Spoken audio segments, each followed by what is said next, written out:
Okusinzira ku kitongole omwegattira bannamakolero kiyite Uganda Manufacturers Association, abakyala tebettanidde nnyo obusuubuzi bw'amakolero ng'abakyala batwala ebitundu 4 byokka ku buli 100 kwago amakolero agaliwo mu ggwanga.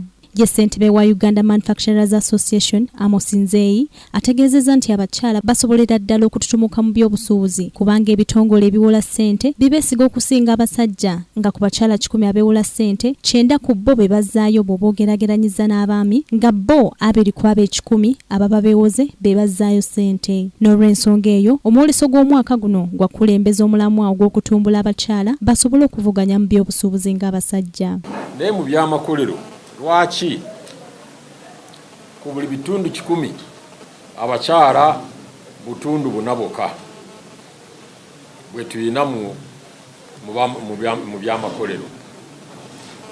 Aw'amakolero tuyina 705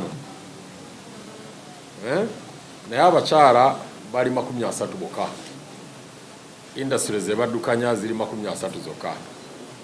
N'olwekyo ne tugamba naffe katuveeyo nga gavumenti bwe yavaayo nebagira ki nebakulaakulanya naffe tukulaakulanye ku bakyala.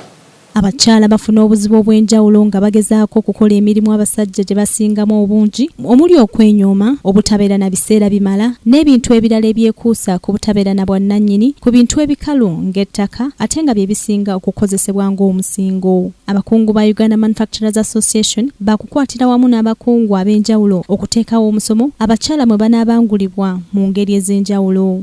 Abakyala abakugu abo benjogereko 3 abali mu by'amakolero, abali mu government, abali mu health sector, mu agriculture, tugenda kubeera ne workshops wano nga ba exchanging experience byabamanyi obumanyirivu bwabwe. Omwoleso gw'omwaka guno gwakutambulira ku mulamwa ogwesigamye ku mwenkanonkano wakati w'abakyala n'abasajja ku by'amakolero era nga gusuubirwa okuŋŋaanya abasuubuzi abasukka mu 24 okuva munda n'ebweru w'eggwanga. Nakalima Grace, Kingdom TV, amalindirire. This is Kingdom TV.